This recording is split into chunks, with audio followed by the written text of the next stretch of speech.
Yeah, I would like to order a number 1, please. That's right. Give me the apps pod.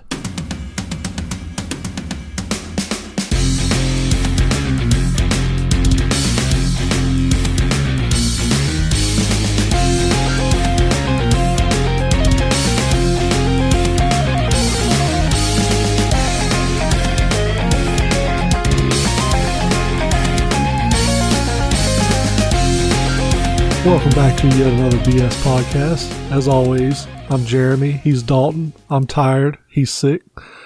So let's get this show on the road. Yeah, it's going to be one of those weeks, man. I do want to say, like, just because of the day we're recording on, if you happen to be a father, we're recording this on Father's Day, so happy belated Father's Day. Yes, happy belated Father's Day to all the fathers out there. Yeah, and to all the single mothers, I say, you have Mother's Day, leave us alone. Exactly. And to all the guys out there with pets, you're not a father. That's just a pet. I know you love it, but it's not your kid. Yeah. Like, I mean, I don't celebrate Father's Day because I love my dog Daisy. You know what I'm saying? Like, oh yeah, that's my baby girl. But yep. I'm not like, I am a father. Now, I do have somebody in my life that calls me daddy, but that's a whole other conversation. Oh, yeah. Oh, man. Okay, speaking of ridiculous things, so we're having dinner around Father's Day, right? My dad yesterday made some pulled pork, and then today we threw it in the crock pot, heated it up. We had some barbecue sauce, some baked beans, like some legitimate baked beans, not just out of the can, and then some coleslaw, and that was, I had the grandparents over, my Uncle Doug. So anyway, for dessert, they had gotten a lemon meringue pie. Now, I don't know about you. I'm not a big fan of lemon meringue pie. It's all right. No. So I'm like, I'm going to pass. Because obviously, I like Jeremy mentioned, I woke up this morning and I won't go into detail, but I've had a rough fucking day. Let's just put it that way. And I'm still feeling it. So I was like, I barely ate any food. So I'm like, no, I'm going to pass on pie. And I said, but you know what would make that lemon meringue pie even better? And my dad, we're all sitting around the table. My dad's like, what? I said, if you took the lemon meringue, or the lemon part, and you replaced it with coconut cream, and then you topped it, instead of with the meringue, you topped it with toasted coconut, and then it would be delicious, because that's just a coconut cream pie, and I love those. Oh, yeah. And my dad, with the most serious look on his face, goes, yeah, but... I can't even say this without laughing. He just looks at me and goes, yeah, but I prefer to make the cream pies myself. And he saw the look on my face where I was literally like, my tongue was about to bleed because I'm trying not to laugh and make a joke out of that.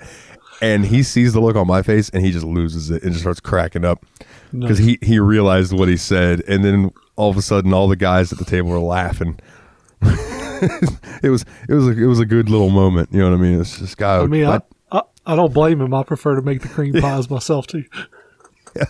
My dad's like, I'm crying from laughing. My dad's face is red as a fucking beet. Like, it's absolutely hilarious.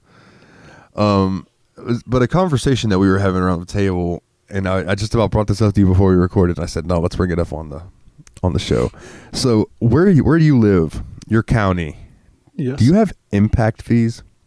I don't know. Okay, so here in Clay County, where I live in Florida, fuck Clay County, by the way. So we own, like, my parents own this lot that we live on, right? Yeah. And we have the lot next door fenced in, and technically I own that lot. My grandpa bought it in my name and my mom's name. If I wanted to, I could pay to have the trees cut down. I could have it leveled and everything. Before I could ever put a house on there, I have to pay $15,000 for an impact fee before I can ever even start building. How does that make sense? I own the fucking, like, we own the land. It is ours. We have paid for it. We pay taxes on it. Why should I then also have to give you $15,000 if I want to put a goddamn house on it? Yep. Just another way to get that little bit of extra out of you. Dude, fuck to me, dude. 15,000 ain't no little bit of extra. I know to them it is. Obviously to them it's fucking piss and vinegar, but me, that's a lot of money, dude. Like, if I ever wanted to, like, put a little house over there, like I said, because I already own that land, it's so stupid to me. Absolutely stupid. I could go 10 minutes. I'm pointing in a random direction, but it's that way. I don't know which direction. I think it's east. I could go east and to Stark, which is Bradford County. I don't even have to go there. I can go to the golf course where my grandparents live, which is still technically in Keystone, but that's Bradford County, 0 impact fee. Yep. It doesn't make any fucking sense. So I'm just like, of all the things, like, I don't mind paying taxes. I'd pay more taxes if people got healthcare and things like that. You know what I mean? Like, that doesn't bother me. But having to pay them to be able to build on land that I own, eat the biggest bag of dicks you can find. Dude, don't try to start a business then. So every year I have to pay, I don't even know what the tax is called, but I literally have to figure up the value of any computers, printers, TV, printer paper, cleaning supplies, all of that shit I have. So this computer I have, the guy who had it business before me had it. This computer's probably been 6-7 years in this business. I have to pay a tax every year for that computer to be in this fucking building. Like, why? Everything in this building, even though I've owned it for years, I have to pay taxes on it every single year. Why? Like, it doesn't make any sense. Just another way for them to fucking get more money out of you. Like inventory. You have to do an inventory every year and you have to pay taxes on the inventory you have. Then when you sell that inventory, you have to pay sales tax on it too. Dude. Like, I wouldn't mind taxes, like you said, if they were actually going to help people. But they're paying they're lining politicians' pockets. They're paying for all kinds of stupid ass wars and military shit and stuff we don't need. But like you said, anytime it's something that would help us, like say when the Democrats put a bill up in Congress to stop oil companies from price gouging and every single Republican votes no on it simply because a Democrat put it up. That's the only reason. Yeah. Yeah. It's fucking, it's just so stupid, dude. It's sad to say, but I kind of dream of a world where people like oil executives who make these decisions get like kidnapped, taken up to the top of their high ass skyscrapers and thrown off to a cheering crowd. Like, we need to eat we need to eat the rich. Like, if you're not with us, you're against us, and we need to fucking stop this shit. It makes no sense that companies out here are making tens of billions of dollars a quarter in profit. Like, one company I think made $22 billion in 3 months. And that's profit. That's after everything's been paid for. That should be illegal. You should not be allowed to do that. So much fucking money. Yeah. That's insane. I can't even fathom what I would do with 1 billion. Dude, so I did the math on this a while back, but it still checks out, I'm pretty sure. If you made $5,000 a day, 7 days a week, 365, 66 days a year, from the day Christopher Columbus landed on the United States of America until today, $5,000 a day, you would not have $1 billion. They're making $22 billion in profit in 3 months. Nobody earns that much money. Yeah, it's just fucking insanity, dude. Yeah. Absolute insanity. And on the note of like taxes and government and things like that. So I saw this thing on Twitter, and it was definitely Twitter being Twitter. You know what I'm saying? Like, that's just, if you know, you know. So a news team from Stephen Colbert's thing, and Stephen Colbert, like, he's the man. They were now I will say I think they were guerrilla shooting, which means going in and shooting without permission, right? Yeah. In one of the Washington D.C. buildings, and they got caught and they got arrested because they were trespassing, right? So I'll call it the right wing side of Twitter, caught on fire because all of a sudden they were like, well, these people should be charged with the exact same thing that they're trying to get these people for January 6th and all this stuff. I'm like, okay, so you're comparing a film crew going in and doing a comedy news thing to trying to overthrow the government. Yeah, to literally breaking into a government building and looking for government officials to hang in public.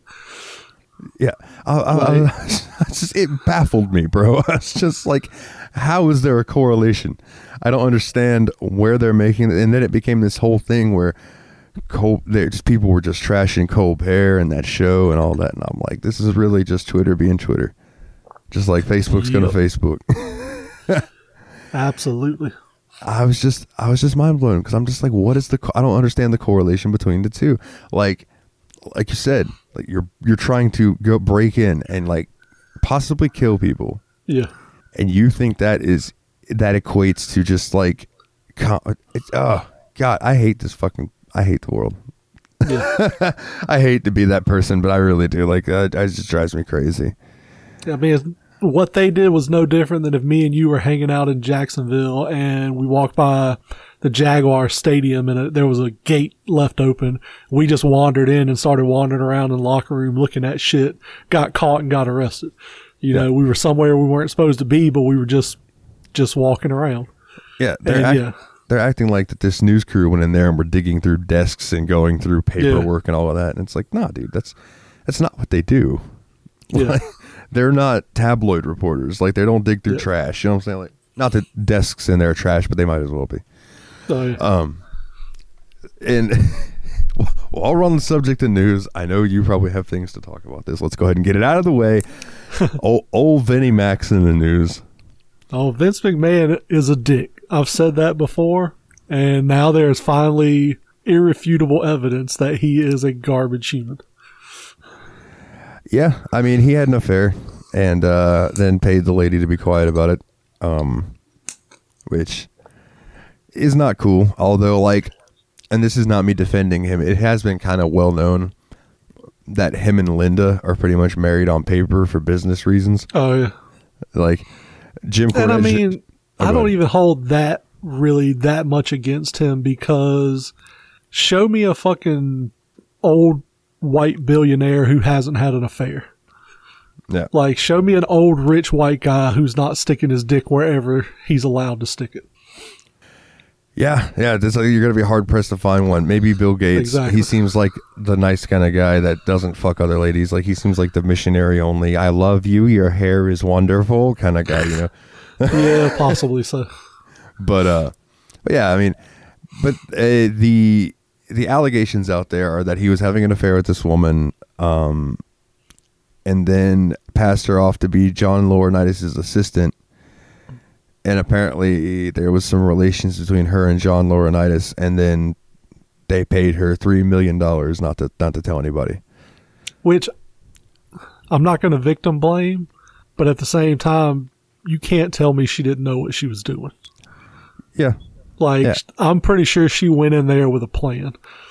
Yeah, and dude, $3 million, that's a lot of money. Oh, yeah. That's a lot of money, dude. It's like you look at Monica Lewinsky, who has a dude jizz on their clothes and then hangs it up in the closet, doesn't go try to clean it. Yeah. Yeah, that's that's like that's orchestration right there. Yeah, dude, that's like you hear those stories about dudes nutting a condom and throw it in the trash can and leave, and then that girl ends up pregnant, and you find out that she took the condom and like pushed it in.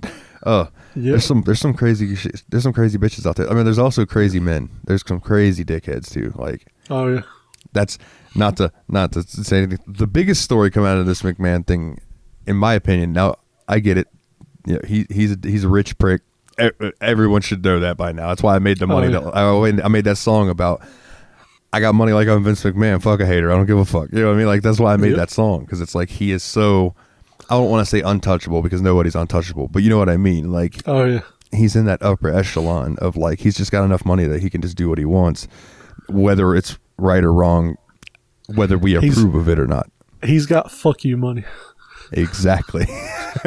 Exactly. And the bigger story is that one of the producers, and he's an executive in the company, sold about $1 million worth of shares around the time that the company would have found out before, you know, obviously they knew about it before the story broke and all of that. Like, they knew the investigation was going on. Kevin Dunn sold, apparently, this is all hearsay, so this has not been proven, but he apparently sold like $1 million worth of stock, and that would be technically considered insider trading. Yep. and he'd be looking at up to 20 years in prison for it. So it's like Vince McMahon and John Laurinaitis are going to be known as creepy old pervs who paid a woman off to fuck him. This dude might actually go to jail because he made a real dumb decision. Yep. The whole thing's just... Oh, go ahead. Let's say, speaking of rich white people making stupid decisions, our next topic covers kind of the same ground. Oh, yeah, dude. So I saw this and I just screenshotted it and sent it to you.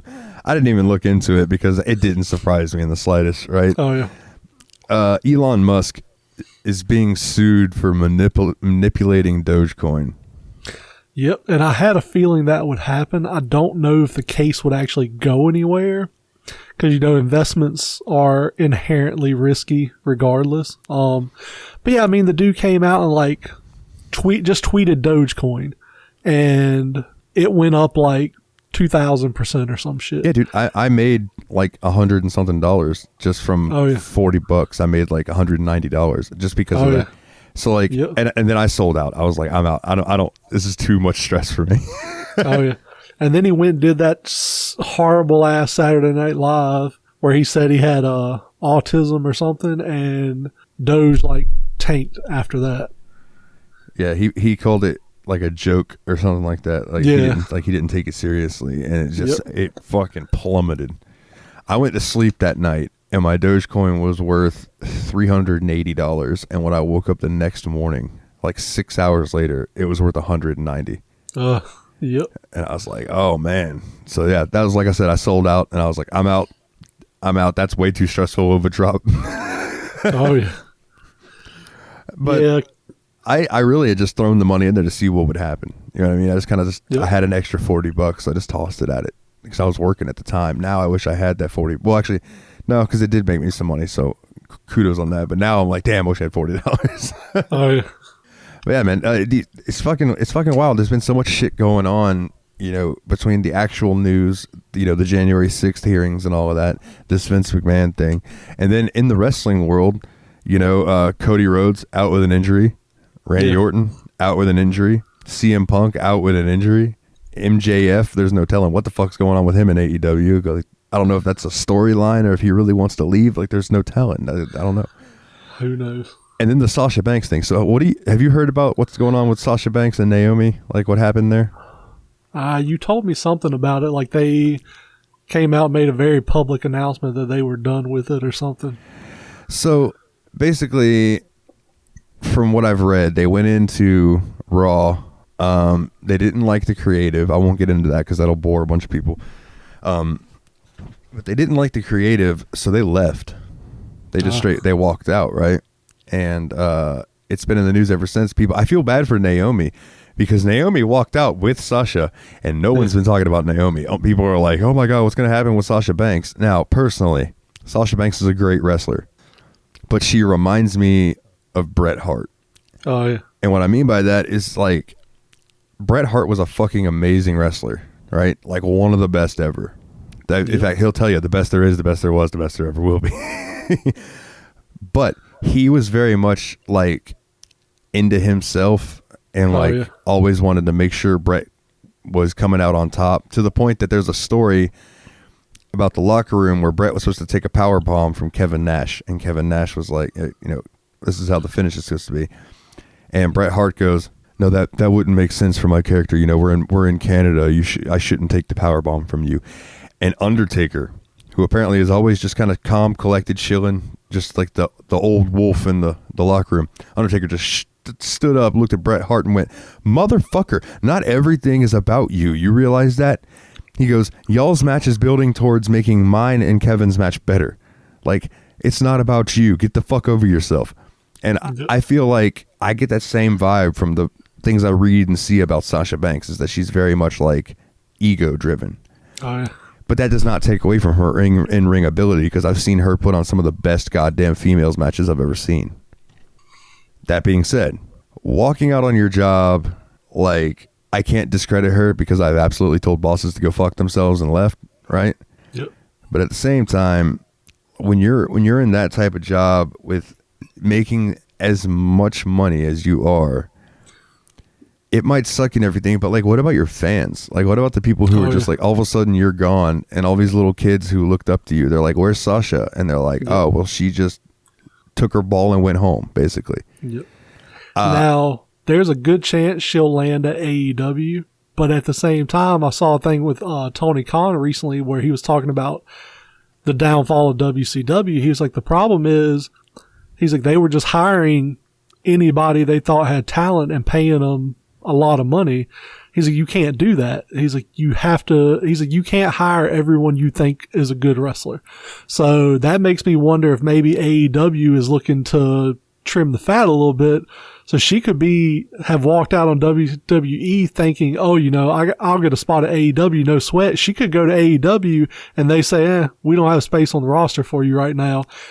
I 1,000% guarantee you that if she went to AEW, Tony Khan would be like, holy fuck, here's $1 million. Because here's what he does. Here's what I've noticed. Okay. And I'll rant about the WWE. There's all the shit I hate about that all day. You just got to ask me. But when it comes to AEW, Tony Khan is a fucking mark. He is no different than me and you if me and you had $1 billion and we're like, let's start a wrestling company. Oh, yeah. Because what he's doing is he's getting all these people that he loves from the indies and all these people that he liked in WWE, and he's paying them all this money to bring them in. But what the fuck is he actually doing with them?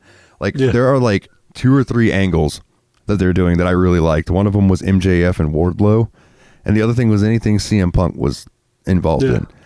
I'm not even a huge CM Punk fan, but that motherfucker's doing good work in AEW. You know what I'm saying? And that's it. All the other stuff, me and Ryan, my buddy Ryan, who's a referee now, we're talking about this the other day, that AEW is becoming WCW. So that's why I laughed. Oh, yeah. Like, I was giggling to myself when you said that. Because, like, I'm like, to hear those words come out of Tony Khan's mouth. When I heard it originally, I was sitting there thinking, like, isn't that kind of what you're doing? Like, you're taking anyone who has any fan base and throwing money at them. Like, if they don't have a WWE contract and they have a fan base, you're throwing money at them to get them on AEW. Yeah. Think about it, dude. Christian, Samoa Joe, Adam Cole, Kyle O'Reilly, Bobby Fish, Dean Ambrose, or who's John Moxley now, CM Punk. You got Sting, you got the Giant, like Chris Jericho, Mark Henry. Yeah. We could go on and on and on, bro. All these ex-WWE, WCW people that he has, and then to say something like that is just so stupid. Because here's the thing. AEW could have a solid fucking roster if they cut like half of the wrestlers. Oh, yeah. Like, there's a good chunk of them. And I'm talking about even fuck the, what are they called? The Young Bucks. I don't like them. Yeah. Right? No, I'm not a huge fan. Like, that's not the shit. I don't know. Like, when I was younger, I liked the Jeff Hardy stuff. And now it's like people have taken the Jeff Hardy stuff and taken it to another level. Like, the stuff that I do in video games, I don't want to see that on TV because I don't want to see those people fucking die. Yeah. Does that make sense? Like, so I don't know. It just, I get worked up over this kind of stuff. So, like, I just wish that AEW, because when they first started, I was super stoked. I'm like, hell yeah, there's something else to watch. This could be cool. And it's kind of, I retweeted a thing today that's kind of like, they've kind of failed to present the product that they promised. You know what I mean? Yeah. Like, they like when AEW first started, they said wins and losses are going to matter. All right. There's a chick right now who's going to get a shot at the AEW Women's Championship who's like 1-13. Yeah. How does that make sense for if wins and losses matter? It's just, I don't know. Maybe I'm looking too far into it. And that's a very big possibility too. I mean, I haven't watched anything wrestling in quite a while, probably since WrestleMania, but yeah, like the stuff I saw in AEW I really liked was like Jungle Boy and Luchasaurus. I thought their fucking whole dynamic was great. The Sting and Darby Allin little like team up that happened a while back. Like, I'm a huge Sting fan. I've loved Sting since I was a little kid. That was Sting and Jim Ross are what made me say, all right, I want to watch an AEW and see what this is about.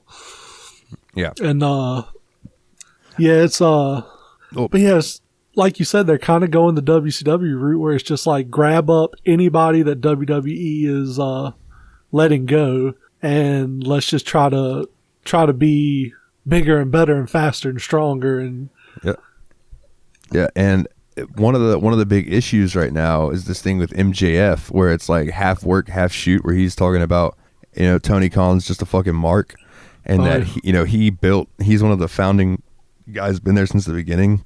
He's been working his ass off, and he hasn't gotten a contract like more money, but then he brings in these guys from WWE and pays them $1 million. He's like, and they're just showing up for clarity. He's like, what the fuck? I've been working my ass off for this company. He did a whole big ass promo. It was fantastic. He's one of the best heels in the business right now. Do you know that a very similar thing happened with WCW? Paul White, who was the Giant, and then later the Big Show. I don't know what he's going by now. But when he was the Giant at WCW, he said he was making like $100,000, and been there since since really early on. Consistent work. Putting in 110%. Well, they brought in Goldberg. They paid Goldberg $1 million. So Paul said he went to Ted and was like, "Hey Ted, why are you paying this guy 10 times what I'm making? And why am I not getting more money? I'm putting on consistently good matches. I'm putting on good shows. The arcs are great." And Ted was basically like, "Oh, we don't have any money to pay you any extra." And when you do that to your longtime superstars, they're gonna get pissed off about it. They're gonna go looking for greener pastures. Yeah, absolutely, dude. Absolutely. Like the whole thing with Cody leaving because remember Cody was at AEW. He's like, "I'm never going back to WWE," and then bam, WrestleMania, he's back. But to one of the biggest pops I've heard in a long time, by the way. Oh yeah, but I don't blame the guy, because you got to think Vince probably went to him and said, "Hey, what's Tony paying you? I'll quadruple it." And and you're talking about, like you said, AEW is good, but you're talking about, like you said, getting a pop at WrestleMania. That's like a holy grail for a professional wrestler. Yeah, and that crowd was loud as fuck, dude. Yeah. Like, that was such a cool. I get goosebumps thinking about it. Literally, like I have goosebumps in my arms right now. I'm like, it was such a good pop, man. I felt for him, and the crowd's like singing along to that song because they all knew the lyrics to it because it's the same song he used in AEW. It's brilliant. Yeah. And you mentioned JR. And I've seen clips where it's like things are happening in the ring and I can hear it in JR's voice that he just fucking hates watching whatever's going on. Yeah. And he's just commenting on it because he's getting paid to do it. And I feel for him because he doesn't have that enthusiasm like he used to. You know what I mean? Like, yeah. Dude, there will never be a color team as good as Jim Ross and Jerry Lawler. Like, that color team was the greatest there's ever going to be, I believe. Like, Taz is good. Pat McAfee, I like listening to them, but no, like going back and watching old matches from like the 90s and early 2000s and hearing those two doing the color, just fucking, there's never going to be anything better. Yeah, because JR played the really good straight man, whereas the King was just always cracking one-liners and shitting on people. Cracking one-liners, being a heel, talking up the heels and all of that shit. Yeah, he was the man. They're both, legendary. Probably my favorite commentary team. Oh, yeah. Like you said, Taz was really good. I really liked Taz and Michael Cole, and I also really liked JBL and Michael Cole. Yeah. I thought they did a good job together, too. What do we got next on here? I'm going to go ahead and tell everybody this is probably going to be a shorter episode because Jeremy's tired and I am really feeling rough. But we're doing our best to make power through. We're powering through for the people. Yeah, we love you all, and that's why. So, before we get into the topic about YouTubers that I have, I want to tell this story. So, a long time ago, I dated a girl named Lainey, right? And so my buddy Dustin dated her first, and I should have known better because he ended up getting chlamydia from her, right? So like years later, she hits me up. She comes over to hang out, and I don't remember, like one thing led to another, and we ended up having sex, and then ended up dating and having lots of sex. So she leaves my house one day to go back to Jacksonville to go take care of her mom because her mom was really sick, right? So she goes back to Jacksonville. So I'm hanging out at the house with Dustin. Now, Dustin was not cool with me and her being together at first. Like, me and him had to sit down and have a conversation about it, and then everything was fine. So we're sitting and we're smoking, and I get a phone call, and it's from Lainey's friend. And I can hear Lainey in the background crying, or either crying or fake crying, one of the two, right? I can't tell you. But her friend wanted to inform me that while she was in Jacksonville, Lainey was hanging out with her ex and that he proposed to her and she said yes. Oh, fun stuff. Damn, I loved this girl. And now she's just leaving me to get married to somebody else. All right. So I was really upset about that. And so flash forward a few years, she comes to hang out. And I think we talked about this kind of last week. She comes over, we're hanging out. One thing leads to another. We're in the bed, and she goes to give me a blowjob, and I just told her to watch her teeth. And she said, don't worry about that. Took her teeth out, right? So that's this girl. So I was like, oh, shit. So we did it that night. Then she ended up like getting with a girl and dating a girl, and I hadn't talked to her since. She ended up blocking me on Facebook for some reason, probably because I'm a liberal asshole or something. Who knows? So I get a friend of mine who made a Facebook, and I saw it, and I immediately knew, okay, there's trouble in paradise because he got rid of his Facebook because he was in a quote unquote happy relationship. Yada yada yada. So he starts talking about how his girl, and I won't go into their names because this is, more private stuff for them, but like, so his girl ended up leaving him and fucked his brother, according to him. Now, according to his mom, he's on drugs, made death threats to the girl, and the girl's staying with her to be safe, and his brother just happens to live there, and he's saying that they're fucking just because they live under the same roof, right? So there's a whole bunch of drama. Welcome to Florida, like I always say. So he starts posting about this girl who's making him happy and keeping him level-headed through all of this, yada, yada, yada. And I see him tag the name Lainey, but it's grayed out, right?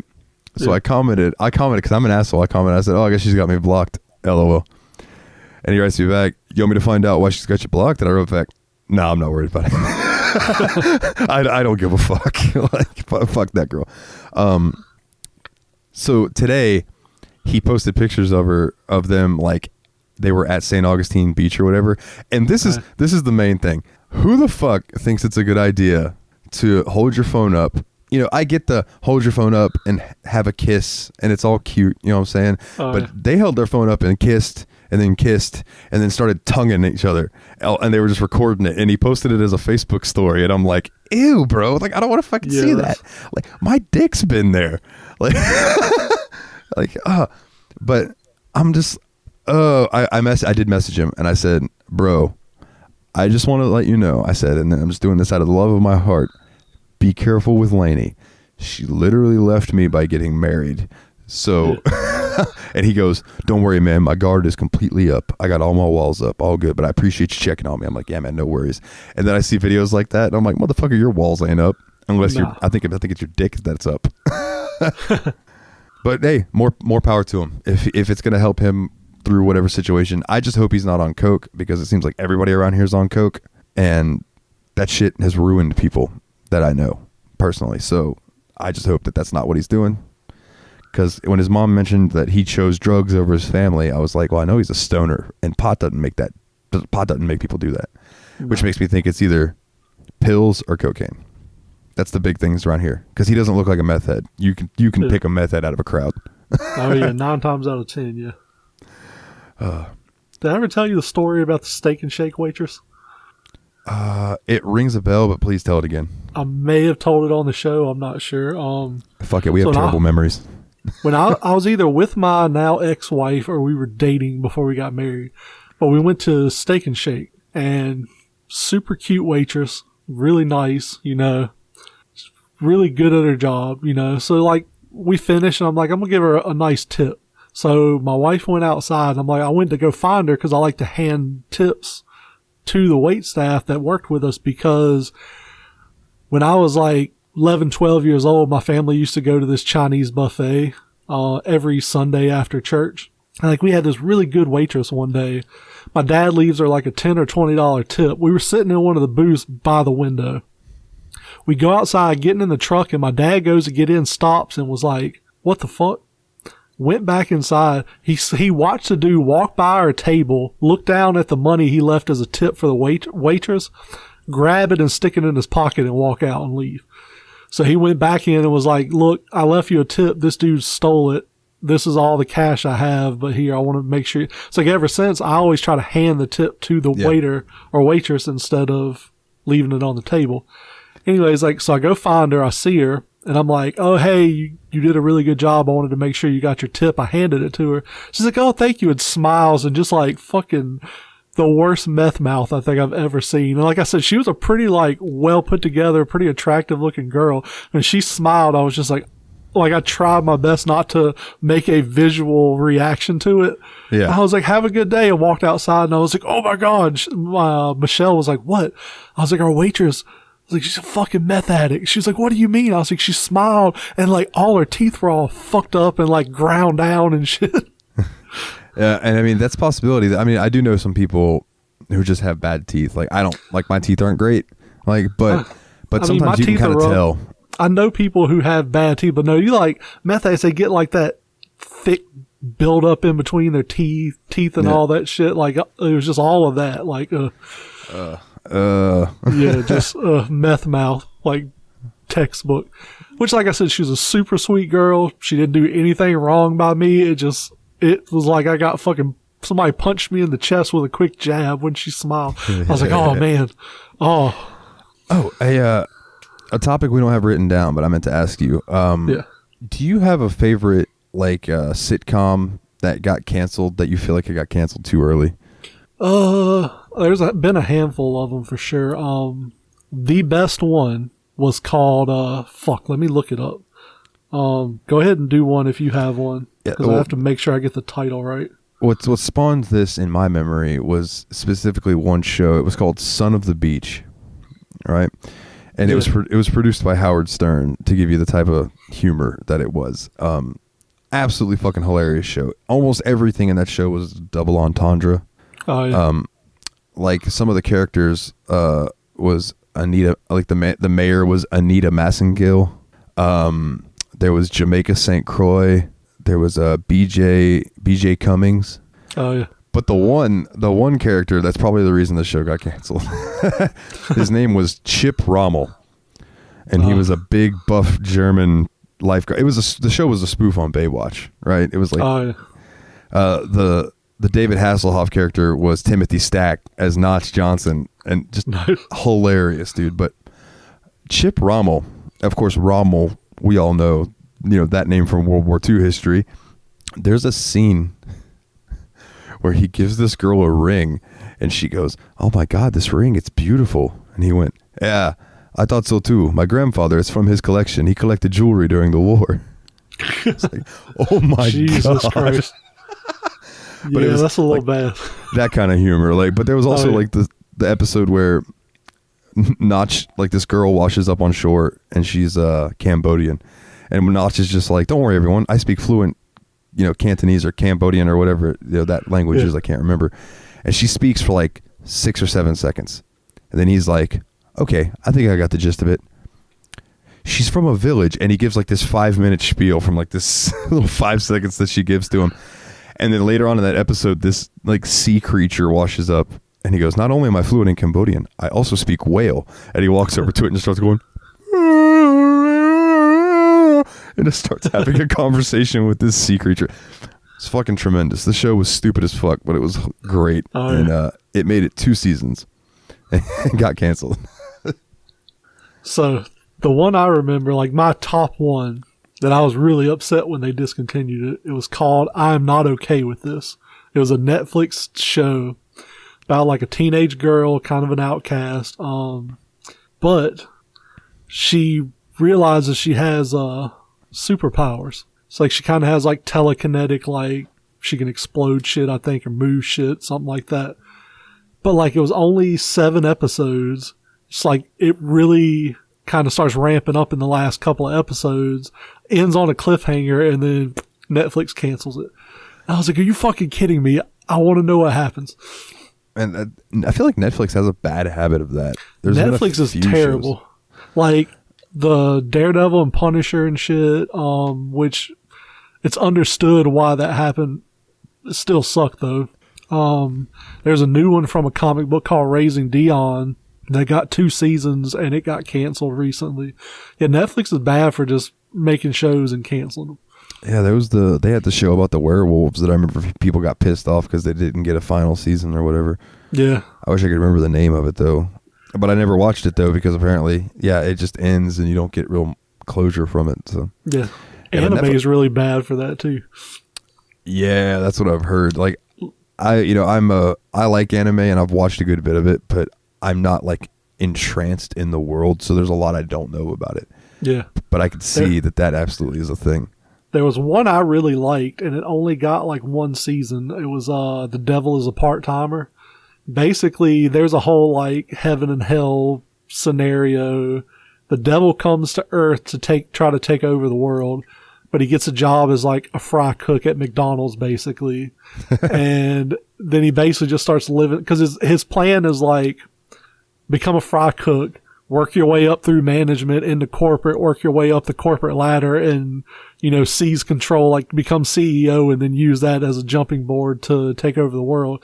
But then he's like basically a teenager, early 20s, Japanese guy, good looking guy. So he's got these girls like fawning over him and, stereotypical anime stuff, but it was really good. But yeah, it just gets cut after the first season. I read a good bit of the manga and it kept going pretty good, but yeah, just typical anime where it gets a season and that's it. Yeah. Or they'll do like the OVA. They'll give it like a movie. You know what I mean? And then like, that's it. And you're like, oh, come on. You could have fleshed out a little more than that. This thing's got 7,000 chapters in the manga. Yep. So I don't know if you watch YouTube as much as I do. Sometimes, yeah. I watch YouTube daily. I am becoming less and less tolerant of pretentious YouTubers. Like, so I'm watching through, there's two that jump out to me specifically. One was a guy I used to watch called Beat 'em Ups, Woodhawker, right? He puts out good content, but he's also one of those guys who makes very clickbaity thumbnails. Oh, yeah. And then, like, when he lost his partnership with Nintendo, it was just like, okay, I don't even know how to describe it. Like, he just something changed, and he just became way more pretentious, and he seems into himself now. That could have been a phase. Like, I haven't checked him out recently, so he might have like chilled out a bit. Yeah, because I really do like a lot of his content. It's just the clickbaity thumbnails and his attitude sometimes really would get to me. And there's this other guy I've been watching. It's Josh Strife Hayes, right? He does stuff about MMOs. And he has a series that I've been watching called Worst MMO Ever. Yeah. Where he goes in and he plays these games and he talks about the things that are good or the things that are really bad about them. It just depends. Most of the time it's very bad. But there are times that he is complaining about the smallest fucking things, or just like being like, maybe he's not complaining, but the way he is saying it makes you like, oh, they're doing this kind of, like today he was like, why do they have so many choices for you to edit the way your frog's face looks in this game? And I'm like, are you really fucking complaining about character creation customization options? You what have the fuck? Too many options? Like, get the fuck out of here. Come on. Like, that's what makes making your character unique, is having those options to tweak things to make them look a certain way, Yep. But then other stuff where he'll be complaining about, oh, this game looks dated, and I'm like, okay, well, yeah, it was made by a team of 10 people. Like, what do you expect? Like, some of these games, but then some of the games he shits on, and they absolutely deserve it because they're cash shop farmers type games. Yeah. You know what I mean? But there's just certain games that he's covered that I'm like, I don't think that these games deserve the hate that he's giving them. Like, he has a whole video shitting on Shroud of the Avatar. And that's a game that I play, and while it's not the greatest game in the world, like, it's a blast. It's like a spiritual sequel to Ultima Online. So, like, if anything you want to do and raise skills, you have to go and do it. But there's no classes. Like, you can just be what you want to be. And fun story, I'm playing Shroud of the Avatar last night, and I'm running on the world map, and this dude comes right, the first player I had seen in months, the first actual player, comes riding by me on a horse, and he stops. And he turns around and he comes riding up to me, and I'm like, oh, fuck, I'm about to get PK'd. And he sends me a whisper, and he goes, hey, man, do you have a horse? And I was like, nah, I don't have a mount or anything. I just been running around. And he goes, well, they're really expensive and hard to get until you're higher level, so I'm going to go catch you one, and I'll mail it to you. Nice. And he adds me a friend request, and then I was like, oh, dude, thank you. So we were sitting there talking, And yeah, he sent me a horse and a sword, and he just writes me and he says, I really love this game. So anytime I see new players, I try to help them out to get people to, keep playing. He goes, because I know how hard it is in the beginning of the game, how long it takes to get from place to place, and these horses make things so much quicker. And they did. Oh my God, is that horse so much faster than I was running around? Oh yeah. But yeah, it's just like little things like that are why I love MMOs. You know what I mean? Because you have little moments like that. Now that guy could have easily walked up to me and been like, noob, and killed me. Yep. But Shroud of the Avatar is not the style of game where those type of people play that. Does that make sense? Like, yeah. If I were higher level and I ran into some PvP type stuff, that'd be different. But like, I have not ran into anybody, and granted, I've ran into like 5 people since I've started playing this game in December. If that tells you how popular the game is. It's not very popular, but everyone's been super chill, and it's so nice compared to World of Warcraft or Final Fantasy 14, where like, yeah, you get your really good groups of people, but there are a plethora of assholes because they're big popular games that are filled. I don't know. That's just my rant. I hate assholes. Yeah, pretentious assholes. There's YouTubers I don't like. I can't think of any like pretentious ones off the bat, but I did show a buddy of mine recently. There's like compilation videos of streamers who are like this one chick I remember going the fuck off because she's like, this is bullshit because I have like 10,000 people watching me right now, but none of you are fucking subscribing. Like, if all of you just sent me $1 a month, like, that would be $10,000 a month. Why, you don't have a fucking dollar? Like, you can't just spare $1 by like just going off because people aren't sending her money for watching her streams. And I'm like, dude, fuck these people. Like, if I want to donate to you, cool. Yeah, Patreons, whatever. If it's something I want, even mobile games, if it's a game I enjoy and there's something I can pay for that I want, I'm like, okay, $1, whatever. Yeah. But no, dude, to be so fucking pretentious that you're like, y'all are watching me, you need to be giving me money. Like, no, get the fuck out of here. Like, I would have just turned her fucking channel off and unsubscribed from or unfollowed it or whatever. Yeah, like, I'm part of a Patreon for Matt Barton and his Matt Chat YouTube shows, and he'll mention at the end, he'll be like, and he goes, if you'd like to support the channel, and I know there's a few of you out there watching who probably don't, he goes, you can check us out at Patreon. He's not like, I make this fucking content for you, send me fucking money. Like, come on, man. Dude, there was like so many on this one compilation video I showed my buddy, just sitting there like bitching at the people watching the streams because they're not sending money.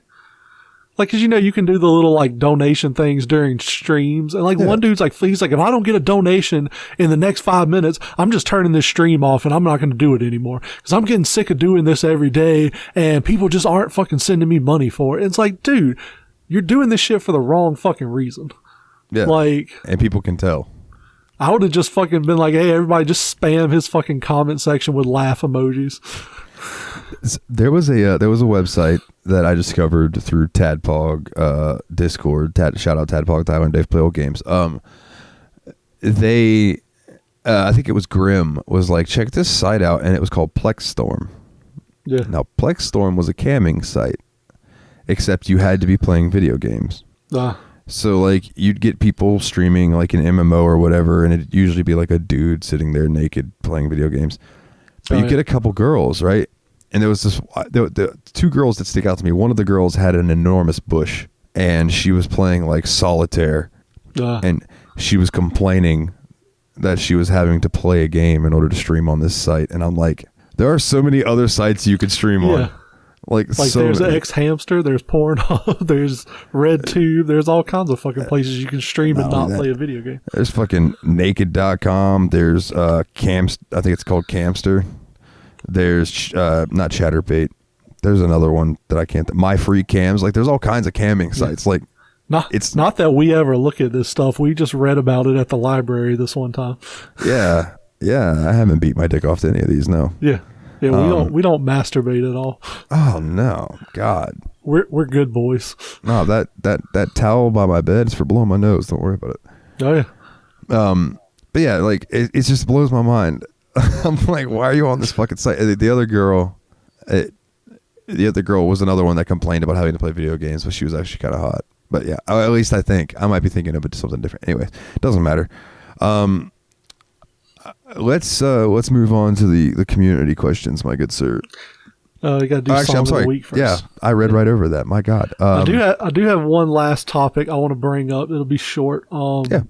I just happened to look at my phone and I had a Google alert. Apparently, there was a North Carolina pizza chain that had locations in a few different towns who are being investigated by the Department of Labor because they paid their employees as little as $1.19 an hour. Wow. Apparently the DOL's investigation says there was a total of $276,048 in back wages owed to affected workers. Jesus Christ. I cannot imagine going to work, especially in like a restaurant where you're most likely going to get fucking shitty customers for a fucking $1.19 an hour. Like imagine working an 8-hour shift and getting $10 for it. No. Yeah, like fuck the fuck out of here. I don't want to make $10 for 1 hour. I want more than that. Yeah. That's fucking wild, dude. Yeah. And the fact that they think they could get away with that kind of thing is just insane. So yeah, song of the week. Sorry, I'm very much scatterbrained today. So I was listening to the lyrics to this song of my song of the week. It's by a band. It's an 80s band called The Information Society. Oh yeah. Okay, so the song that you probably know, have you ever heard of them? It sounds familiar, but I'm terrible with band names and stuff. That's what everyone fucking says when I bring up Information Society. So they did that one song that's like, I want to know what you're feeling. There are some things you can't hide. It's an old 80s song. But they have a song called Walking Away. And I think you should listen to it for like things that you've been dealing with recently. I think you should. It reminded me very much of where my mindset was at when me and my ex split, and how I kind of started to realize like how shitty she was, and I was just blind to it, like kind of thing. And that's what that song is kind of about. Is about walking away from things in your past and kind of leaving it behind you. Oh, yeah. And it's really good. Information Society, Walking Away. Yeah, I might have to listen to that one on the way home tonight. So my song for the week is an oldie but a goodie. We've all heard it, but I guarantee you a lot of people are not going to know it by name. It is Glory Box by Portishead. I always hear the song used in 80s themed shows and stuff. I know you've heard it. I don't know if you recognize it by name. I don't. I recognize the band name because my ex Savannah was really into Portishead. But I'm trying to think of how it goes. Let's see. I'll look it up real quick. A glory box is like one of those things. It's like the dick in the box thing, right? You put your dick in there, and you open it up, and you're like, that's a dick in a box. It's my dick in a box. It's that song where it's like, give me a reason to love you. Know what I'm talking about? Yeah, I do. Yeah. So that's Portishead, really? Yeah. It's Portishead. It's Glory Box. Look it up. It's such a fucking classic song. But it's one of those like what's it, Bound to the Floor by Local H that everybody knows, but nobody recognizes it when you say it by name. Yeah. Yeah. That's like the Brown Hill Gang. So we're sitting, quick story, we're sitting at the dinner table one night. My dad was 3 sheets to the wind, right? And I started singing Smoking in the Boys' Room. Smoking in the boys' room. And he goes, nice, man, Alice Cooper. And I went, no, it's not. And he goes, yes, it is. I said, dude, no, it's the Brown Hill Gang. He goes, no, that's fucking Alice Cooper. I said, you want to bet? He goes, yes, I do. I said, $5. He goes, you're on. Looked it up. It's the Brown Hill Gang. So, flash forward not even a week. We're sitting at the dinner table. And I just thought about that and it made me laugh. So I started singing Smoking in the Boys' Room. And my dad goes, nice, man, Alice Cooper. And I went, no, it's not. It's the Brown Hill Gang. No, it's Alice Cooper. You want to bet? Yes, I do. $5. Okay. I got another $5 off of him. And when he did that, I pulled out the $5 from the last time and set it down next to it. I said, see, this is the $5 that I won on you 3 days ago from this same bet. Maybe you should cut back on the whiskey a little bit. Or rum. Excuse me, it was rum. So do you know Bound for the Floor by Local H? It doesn't ring a bell. Name? It's that song. It's like, and you just don't get it. Keep it copacetic. Yeah. Everybody knows the song, but if I say, hey, Bound for the Floor by Local H, I'm like, what is that? And then you play and they go, oh, that song. Yeah, we should do a whole episode of, that song. And see like how many we could come up with and just be like, we talk about it. And then, oh man, that would be a fun thing to do with the listeners, but I don't know how we'd set that up. Yeah, that'd be tough. Or listeners, hear me out. In our Discord, which in our Discord channel in the Steam Machine Discord, bit.ly/TSMP Discord, all capital letters, or on Twitter or on Facebook. We'll cover all those links later. Send us the name of a band and a song that we might not recognize by name, but we will absolutely recognize when we hear it. And I'll try to make some magic to where like me and Jeremy can listen to it, and then I'll edit it into the episode after we talk about it to get our clip of it. So people will be like, oh, that fucking song. And that could be the name of the segment. Oh, that fucking song. But you got to snap your finger. That song. But we can't play more than 14 seconds of it or we'll get sued. No, yeah. Oh, I think isn't it? I thought it was 30. No, 15 seconds you can play without copyright. So. All right. Well, yeah, there you go. I'll figure something out. Let me tell you something. We're not popular enough for that shit to matter yet. You don't know how my luck works. Oh, yeah, that's fair. I've ended many Steam Machine podcast with just random songs. And then I do whole Steam Machine Patreon episodes of music, which I'm sure that's not legal, but whatever. I own the music. Probably falls under some kind of journalism thing, so fuck it. Fuck it, Marky. Fuck it. Yes. Community. Also, I want to say for my sake, sir, putting the songs of the week in the notes, very fucking helpful for me later when I'm going to post show notes. I don't have to message you and be like, what was our songs again? Well, I do that shit all the time because I'm like, Tuesday or Wednesday, I'll hear a song. I'm like, oh, this is going to be my song of the week. And by the time the weekend comes around, I'm like, what song was it? And I just pull my Spotify out and look for some random shit.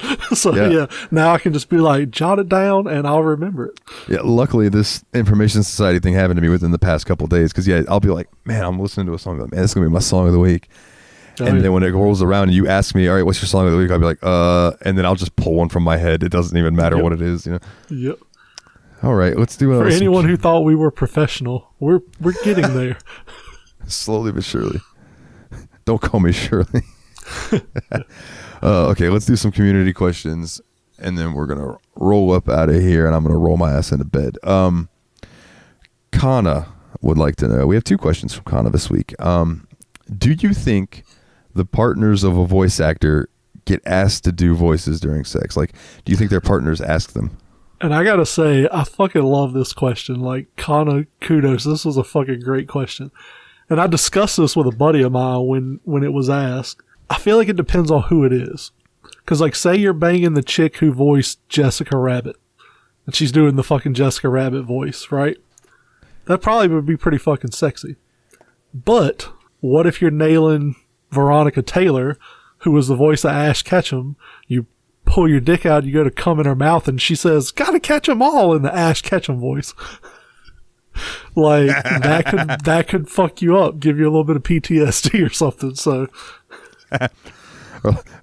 There's a girl laying there, and Seth MacFarlane's nailing it, just going,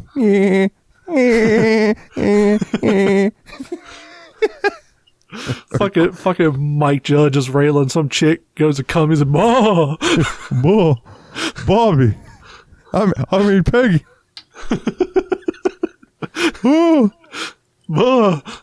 I'm about to boom Howard. But I would absolutely, if I was fucking Patrick Warburton, I'd be like, dude, talk to me like putty. Oh, yeah. You like that? Yeah. I'll even paint my face. I'm a face painter. After he comes, yeah, high five. Oh God, I love. I would say so like Yardley Smith, who does Lisa Simpson's voice, but that's kind of just her voice. So that's like oh God, is it Kristen Shaw who does the little girl on Bob's Burgers? Louise. Louise. Yeah, I'm pretty sure it's Kristen Shaw. That's her voice. That's her voice, yeah. It's like Gene. That's that guy's voice. That's how he sounds when he talks. Eugene Merman, I think is his name. The funny thing about that show is Tina is voiced by a man, and I'm pretty sure Linda's voiced by a man too. Linda's a dude, yeah. What's funny about Tina was actually supposed to be a boy, and they had already cast a guy to do the voice, and they decided to make it a girl, and he was like, what if I just do this voice? And they were like, cool, we'll keep you on. Yeah, Tina's deadpan voice is the opposite. Yeah, I really like that. Dude, Bob's Burgers is tremendous. Tina, stop that. I love go ahead. Voice acting would be such a cool job, I feel like. That's my main goal in life. I would love to be a voice actor. Like, I don't feel like I have the voice for it, but I think it would be a cool ass job to do. I like doing all kinds of voices and things that are out there and maybe go forth. I don't want to go forth. I want to stay at home and bake a bread. I don't know. Those are just random things. I'm stoned and don't feel good. But you know what I'm saying. Like, I love doing voices. That was one thing I got credited for when I was DMing a D&D campaign, is that my buddy who was a DM, he was our normal DM, he goes, I'm really impressed that you gave all the NPCs different voices and would remember what their voices sounded like. I was like, yeah, man, it's just something I like to do. About Bob's Burgers though, the guy that does Linda's voice, I watched they were doing like a script read or something. Oh yeah. And when it was his turn to read, like, he leaned forward, like crossed his legs and like leaned forward and did the thing. Like, I don't know how to describe it, how some girls sit sometimes when they're talking, like they're looking at their fingernails. Yeah. But he was holding the script and it was like he was getting into character for Linda. Yeah. And then he started reading it and I was like, it's fucking tremendous. But my favorite moment like that was, it was an Inside the Actor studio with the cast of Family Guy. Oh, yeah. And James Lipton, if you don't know Inside the Actor studio, James Lipton is such a serious dude who will crack a joke, but he will not crack a smile. It's like the most deadpan, dry humor, but he was a really good host. I think he's dead now, R.I.P. But the cast of Family, he asked Seth MacFarlane, who is your favorite character that you don't voice? And Seth MacFarlane goes, oh man, that's a hard question. I'd have to say probably Bruce, which is the gay guy. And the dude who does his voice just goes, oh, you know my name. And it was just that was fucking perfect timing, and I fucking died laughing. It was so damn funny. But voice acting, there are techniques that blow my mind. Like the guy who would do SpongeBob, when he would do the laugh. Yeah. When he would go, bah, and then shake his finger on his throat and bah, and give it that thing. I'm like, how did he figure out that's going to be the laugh? You know what I mean? Like, how do you come up with it? It blows my mind. I want to pick these people's brains. I can't pick his. He's dead. There's on Metalocalypse, the guy, I'm drawing a blank. What's the basis? William Murderface? Yeah, Murderface. Yeah. He got that voice by stuffing paper towels in his cheeks. Yeah, so he put paper towels in his cheeks to give himself that really weird lispy voice. Luckily, I have fat cheeks, so it's kind of easy for me to do that. I used to love Murderface when he'd be like, hey, can you just have a good day today? Could you do that for me? Could you just have a good day? Like, I fucking loved Metalocalypse, dude. Dude, imagine getting boned by the dude who does Dr. Roxo. I'm Dr. Roxo. I'm fucking your ass. I love cocaine. Maybe after this we'll do some rails of cocaine. Yeah, dude. That shit was so good. Dude, there was a YouTube clip. I wonder if it's still up. How I learned how to play. So I can play Duncan Hill's coffee jingle. Yeah.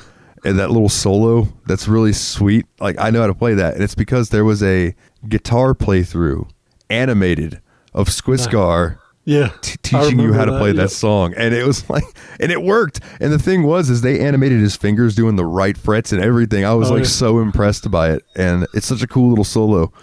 And it's just, if you likes to be guitars gods like Squiscar, you learns to play this. And I'm sorry if I throws up. I am spits hungovers, but we get through this. I feel like they clipped that in one of the episodes. He's like, so the way you do it is this. And he's like just full speed. And he's like, okay, I'll show you one more time. Dude, yeah. they played off of it in that episode where they here's some acoustics, and they're like, this is grandpa's guitars. Yeah, and it's like, no, it's acoustic. Come on, like play some acoustic music, and they just start shredding on the acoustic, and he's like, no, like this, and he plays some chords, and then they just start shredding again. They fucking tied center blocks to their hands to slow them down. Yeah. Oh god, that's another show. That's a perfect example of a show that got canceled with no. That he was like, can I at least do a movie to wrap up the story? They're like, no, Metalocalypse is over, and we're like, I'm like, what the fuck? That was one of the best shows on Adult Swim. Adult Swim kind of did that because they did the same thing with Aqua Teen Hunger Force. They kind of did that. They were just like, fuck these shows. We don't want to do this anymore. We're gonna give Tim and Eric 17 shows, and it's just gonna be the Tim and Eric Power Hour. Which Tim and Eric's not even that funny to me. I mean, it's all right, but it's awkward comedy, which doesn't always get over with me. The only Tim and Eric I really liked was the what's it called? Tom Goes to the Mayor, the weird animated one where it was like hand drawn, like looked like it was hand drawn on paper. Like that one was good. And the skits they would do with John C. Reilly, like those were pretty funny. What was it? Tim and Eric, awesome show, great job, or whatever. Yeah, that was serviceable, but most of the other shit I just never could get into. Yeah, and what bums me out is that a lot of their stuff's not animation, and Adult Swim was all about adult animation. Yep. But then again, look at Cartoon Network. It's called Cartoon Network, and they'll show live action shows and stuff. It's like, motherfucker, you're called Cartoon Network. It's like MTV showing reality shows, music, television. Speaking of Cartoon Network, you know it's an underrated show. Did you ever watch Chowder? Fucking that Chowder was great. Chowder was great. Like that show it's a kid's show, but it's fucking underrated, dude. It had the guy that voices Bender, John DiMaggio. Yeah. He was the fucking rock monster in Chowder that just went rabble, rabble, rabble, rabble, rabble. Like that's all he ever said in the show. There's like one episode where like I think they got high or something, you know, the kid version of high, and he actually spoke in a normal voice. But like other than that, he just said rabble, rabble, rabble all the time. That's one of my favorite parts of South Park. When the crowds are all freaking out, they're all just saying, the same thing. The mayor comes out. She's like, I understand everyone's concern, but standing outside of my office shouting rabble, rabble is not doing anything. Oh man, we were talking about, me and my dad were talking about that the other day, that like there are certain shows that you couldn't get away with anymore. Oh yeah. Unless you're South Park. Yep. Like South Park or Family Guy. South Park does some of the most heinous shit, and they never, like, no one tries to cancel them. They had that whole season where their whole thing was #cancel South Park. Yeah. And they were just trying to see if they could get canceled, and it didn't happen because the only time they ever got blowback, like, significant was the Muhammad thing. And apparently Comedy Central pulled that at the last second. Like, literally, as it was airing, they were like, nope, censor it. And said, because Matt and Trey were like, if you censor this episode, we'll never do another episode again. But dude, now that they're going to fucking Paramount Plus, I think you're going to see it ramp up even worse, man. I need to resub to that or find somebody who loves me enough to let me use theirs, because I haven't seen part 2 of the COVID thing. Oh, it was fucking great. I watched it the other day. And I've only seen part 1, and it was so good. I want to see how that wrapped up. That, and then they have a new one called Streaming Wars. That's fucking hilarious. Dude, everybody starts calling Randy Karen. Oh, dude, it's the funniest shit. Like he was calling the police to complain about something, and one of the cops came into that detective that's like the head of the police now. And he was like, Karen's on the phone, and the detective was like, he's like, he hits the speaker. He's like, what do you want, Karen? And Randy's like, stop calling me Karen. I found out what that means. It's very offensive. Dude, it's just the funniest shit, man. I don't know how they keep fucking digging gold out of that well, but I'll find a way to watch it one way or another. Oh yeah. That's tremendous. I mean, the good thing about Paramount Plus, it's only $5 a month. It's probably the most reasonable streaming service out there. Yeah, I can swing $5. I thought it would be more like that. $9.99. That's the one with commercials. It's more without commercials, but I was like, fuck it, I'm broke, but I want Paramount Plus, so $5 a month. I can watch some commercials. Yeah, for sure. And I think with my browser that I use Brave browser. It has a built-in ad skip. So like the only thing it doesn't work on is Peacock. so far, but it skips ads on YouTube and it skips ads on everything else. So maybe. Nice. All right, let's see. The second question from Kana. Thoughts on cosplayers doing OnlyFans, but it's not nude. Kana personally doesn't get it, but to each their own. So I commented on this when this question was asked too. I have a lot of opinions about cosplayers. Specifically for this, I don't understand anybody paying for OnlyFans that, you're not getting like explicit content from. Because these cosplayers dressing provocatively, you can literally go on Google and type in provocative Catwoman cosplay and see 30,000 pictures of chicks in, skimpy Catwoman outfits. Yep. That being said, like, I don't understand OnlyFans with the exception of if somebody I personally knew, but like wasn't able to hook up with, had an OnlyFans, I would sign up for a month just to see what they look like naked. Done that would be more than a few times. Sir. That would be the extent of my OnlyFans like experience. Now for cosplayers in general, I don't mind cosplayers. If it's you just like making costumes, you like dressing up, you like going to conventions, stuff like that. I don't like the cosplayers who are full of themselves to the point that like they want you to pay to take pictures with them, or they expect to get like free tickets and hotel rooms for conventions and shit. Like, dude, no, like get over yourself. You're not a famous person. You're somebody who has a little bit of talent that can make a costume, and or you have a lot of money and can buy a good costume. That too. So like, I just don't get it. I remember seeing an email from some big convention where a cosplayer was like, I have 3,000 followers on Instagram or some shit. I want you to fly me out, give me a hotel room, free tickets, and per diem. And the guy was like, are we related?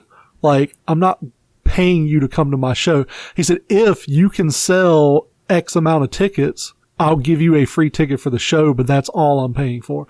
And the person was like offended that this convention runner would not fly them out, put them up in a hotel room, and give them money to spend every day because they were a cosplayer with a few thousand followers on Instagram. Well, not only that, dude, a few thousand followers on Instagram is a drop in the goddamn bucket.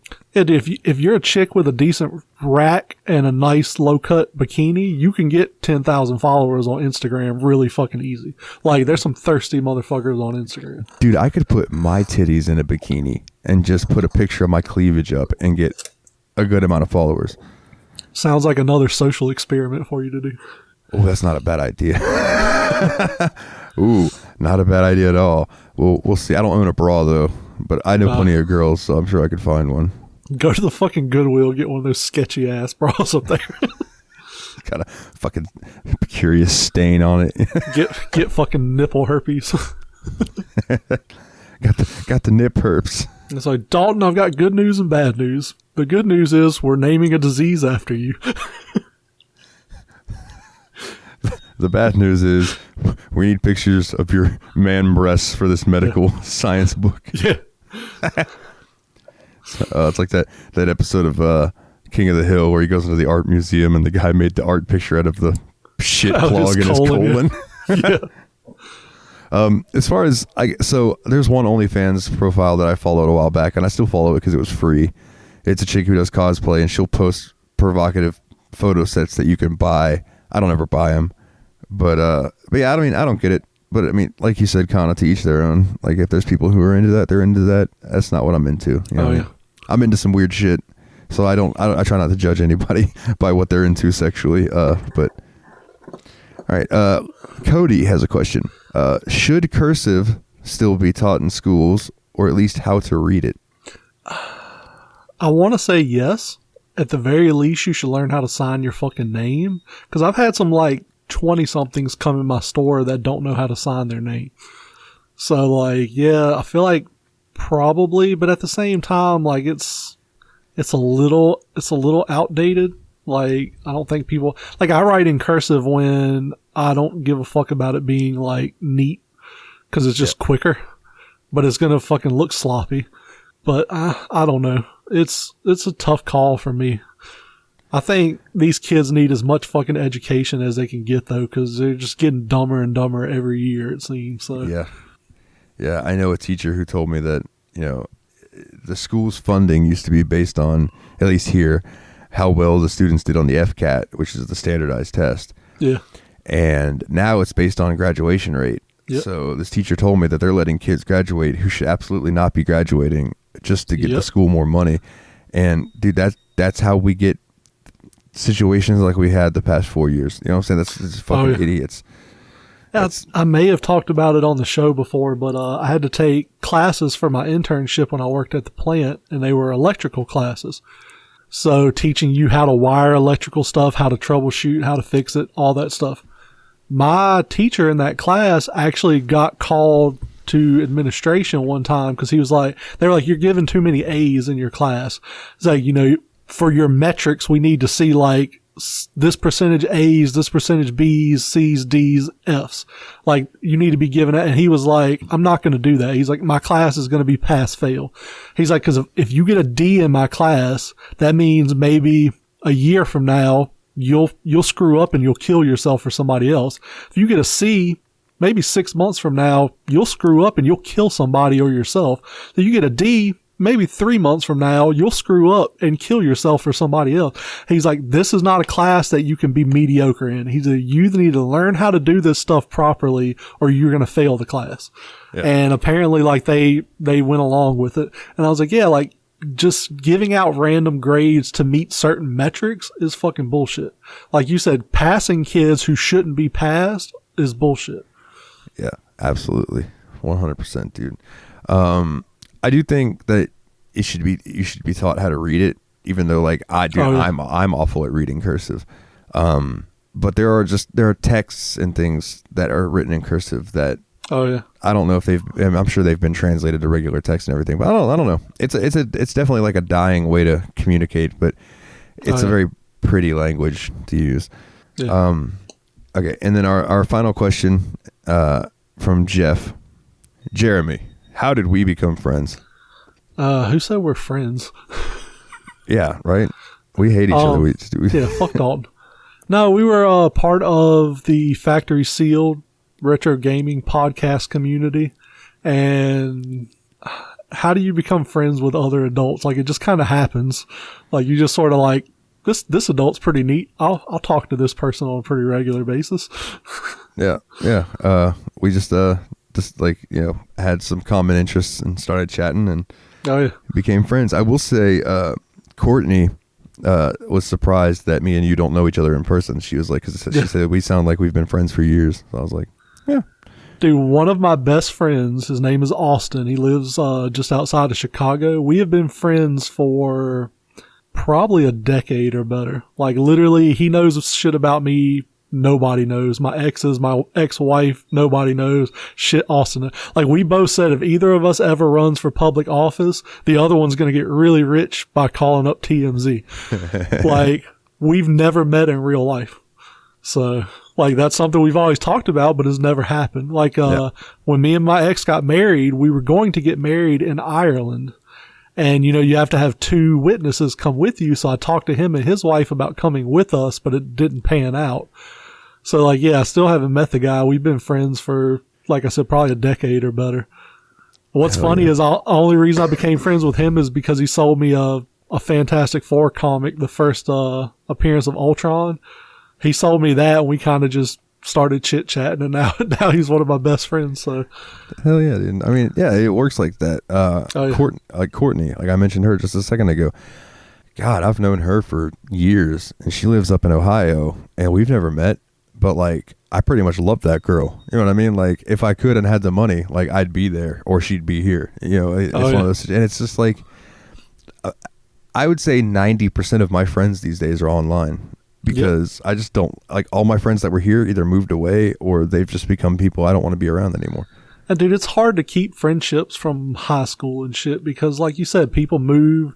You go into different career paths, like shit changes and you don't keep in touch. Like, I have friends from elementary school, but they're just people I talk to from time to time. We don't hang out and do stuff together. We don't do holidays together, any of that shit. Like I say I have 2 best friends. I have Austin, and then locally, my buddy Bill is one of my closest friends, like a confidant. he knows shit about me a lot of other people don't know. Like, but yeah, other than that, like people that I've known since my childhood, dude, most of my family I rarely talk to anymore. Yeah. Like, I'm the type of person that when I go home now, I go home, I make something to eat, I go in my bedroom, shut the door, turn the TV on, and I hang out by myself. And like my ex is still living with me until she finds a place. And she gets kind of pissy and says I'm hiding out in my bedroom. And I was like, no, like, this is who I am. Like, when you guys move, I might go 2 or 3 days without actually talking to anybody because I'm not the person who goes out and interact. Like, dude, I lived in an apartment complex in the town where my store is for close to a decade, 8 to 10 years probably. I didn't know any of my fucking neighbors, dude. Yeah. Like, there were every floor had four apartments like in the same breezeway. My ex-wife became friendly with the lady across the street from us right before we split up. And dude, like there were some hot chicks that lived in that apartment complex, but like I said, I'm not a social creature. I'm a fucking indoor cat. Like, I don't want to go outside. I don't want to go be in groups of people. Like, it's just not me. It's not what I do. So yeah, every now and then I'll want to like go to St. Augustine and roam around or something, but I don't want to do it in a posse. I want to get like 1-2 people to go with me, and if that ends up being my parents, fuck it. Like I've told people before, like I've gone to see movies. Like I'll probably go see the new Jurassic World movie by myself. They're like, "How you watch a movie by yourself?" I was like, "I don't have to buy popcorn and drinks and shit for anybody. I go to the bathroom before I sit down. I don't have to get up and go to the bathroom through the movie. Like I can sit. I mean, it's no different than sitting at home and watching a movie. I don't have anybody tapping me on the shoulder, like trying to talk to me while the movie's going on. It's fine." Do I like going with other people? Sure. It's nice after the movie to discuss it with somebody, but I don't have to have that. Yeah. I'll go to the mall and just wander around, and if I see people, I'll speak to them, but like, I don't need constant companionship. Yeah. I'm with you, man. I'm with you. Brother, my stomach is currently telling me to wrap this up. So if you want to run through the links, and then I'll do the other stuff there at the end. All right. So, if you want to reach out to us by email, maybe you want to do an anonymous question or send us a clip to use as an intro. Which we have this week. Yeah, we have one this week. So yeah, send more so we'll use them. So you can reach out to us at email, yetanotherBSpod@gmail.com. We also have a Facebook group for the same reasons. It's facebook.com/groups/yetanotherbspodcast. We have a Twitter. You can do it there too at YabsPod, YABSPOD. I'm on Twitter at Just Call Me Jezza, and Dalton is on there at Super Nerd Dalton. Dalton has also put together a website where you can listen to the shows, see the show notes, see the links, everything. It is yabspod.wordpress.com. Anything else you want to pitch? Yeah. Come join us in the Steam Machine Discord, where we have the Steam Machine sections, and then we have our carved out a little section for YabsPod. It is we're slowly taking over. bit.ly/TSMP Discord, all capital letters. And if you'd like to listen to that show, it is a bi-weekly PC gaming show, the Steam Machine Podcast, where me and my 2 buddies, Nate and Willie, play through our mostly my big ass backlog of PC games, and we talk about them. And shout out to listener Jeff for sending in our clip for this episode, our first intro clip from the listeners. And also, if you want to listen to me weekly talk about some JRPG news, JRPG Report is where you can find that. And I'm thinking about doing a spinoff for general gaming news, but that's still in the incubator. So I'll bring that up more when I decide to do that or not. If you want me to do a solo podcast about whatever, let me know. Maybe I'll do it. Yeah, there you go. Fucking get out there, son. Make that shit heard. But yeah, I'm gonna go. So I love you all. Thank you for listening. Sorry this is a shorter episode, but being that it's Father's Day and we're both kind of feeling under the weather, we did our best for you. So with that being said, we love you. Is there anything else you'd like to say, Jeremy? Hey, smoke weed every day. On that note, take it easy.